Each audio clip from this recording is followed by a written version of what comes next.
শারদীয় দুর্গোৎসবের মহাষ্টমীতে সনাতন ধর্মাবলম্বীরা মেতে উঠেছেন নানা আনুষ্ঠানিকতায়। ভারতের পশ্চিমবঙ্গে মণ্ডপে মণ্ডপে চলছে প্রার্থনা।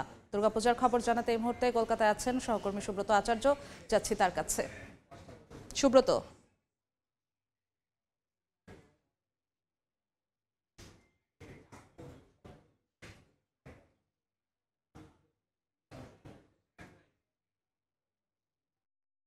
মহাষ্টমীর আনুষ্ঠানিকতা সকালে মহাষ্টমীর পুজোর মধ্য দিয়ে শুরু হয় এবং তারপর প্রথম দফায় অঞ্জলি হয় এবং তারপর অষ্টমীর 24 সেকেন্ড এবং নবমীর 24 সেকেন্ড এই মাহেন্দ্রক্ষণে হয় সন্ধি পুজো। এর আগেও বলেছি যে সন্ধি পুজো মানে হচ্ছে যে ওই সময়ে মা মহিষাসুর মর্দিনী রূপে অবতারিত হন এবং মহিষাসুরকে বধ করেন এবং এর মধ্য দিয়ে দেবী দশভুজা দেবী দুর্গা দুষ্টের দমন এবং সৃষ্টের পালন করেন। সেই সন্ধিক্ষণ অষ্টমী এবং নবমীর একদমই সন্ধি সময়, সেই সময়টি ইতিমধ্যে অতিক্রান্ত হয়ে গিয়েছে এবং তারপর আমরা দেখেছি যে মণ্ডপে মণ্ডপে সনাতন ধর্মাবলম্বীরা বাড়ির মেয়ে বউ এবং কচিকাঁচারা অনেকেই মণ্ডপে মণ্ডপে প্রবেশ করে আহ মায়ের কাছে প্রার্থনা করেছেন এবং অঞ্জলি নিয়েছেন।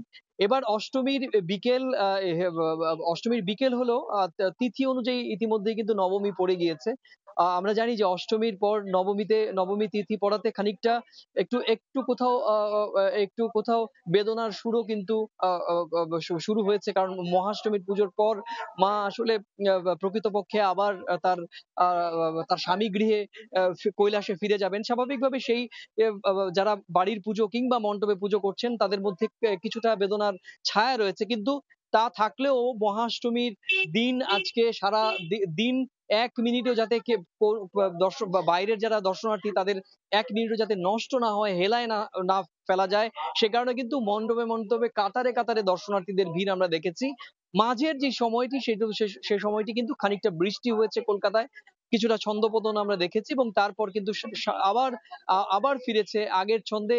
আমরা কলকাতা পুলিশ এবং রাজ্য পুলিশের পক্ষ থেকে বলা হচ্ছে যে দর্শনার্থীদের মণ্ডপে যাওয়ার ক্ষেত্রে ট্রাফিক ব্যবস্থা এবং নিরাপত্তা শতভাগ ব্যবস্থা নেওয়া হয়েছে। তো সব মিলিয়ে যে ছবিটি, সেই ছবিটি কিন্তু শারদীয় দুর্গা উৎসব সার্বজনীন হয়ে উঠেছে।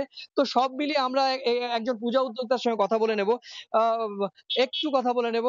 এই আমাদের এই শারদীয় দুর্গা উৎসব সার্বজনীন কেন বলা হয়? দুর্গা উৎসব প্রাচীন উৎসব আমাদের তথা হিন্দুদের, কিন্তু এটা সার্বজনীন বলার অর্থ হলো যে এই উৎসব কেবলমাত্র আমাদের অর্থাৎ হিন্দুদের মধ্যেই সীমাবদ্ধ নয়। বিভিন্ন ধর্মের মানুষরা এই আনন্দের স্রোতে অবগাহন করতে পারেন। তারা বিভিন্ন স্থান থেকে, পৃথিবীর বিভিন্ন প্রান্ত থেকে এসে তারা কিন্তু এটাকে উদযাপন এটা করতে সার্বজনীন হয়ে উঠেছে। একদমই মা দুর্গা দেবী দুর্গা মর্তে এসেছেন এবং তিনি দুষ্টের দমন সৃষ্টির পালন করে যাচ্ছেন এবং সেই আনন্দ ইতিমধ্যে সার্বজনীন আকার ধারণ করেছে। তো এই ছিল আমার কাছে মহাষ্টমীর বিকেলে উত্তর কলকাতার উত্তর শহরতলি কাঠগোলা থেকে শারদীয় দুর্গা উৎসবের মহাষ্টমীর বিকেলে আমার কাছে থাকা সবশেষ তথ্য। কলকাতা থেকে সহকর্মী সুব্রত আচার্য জানাচ্ছিলেন মহাষ্টমীর সবশেষ খবর।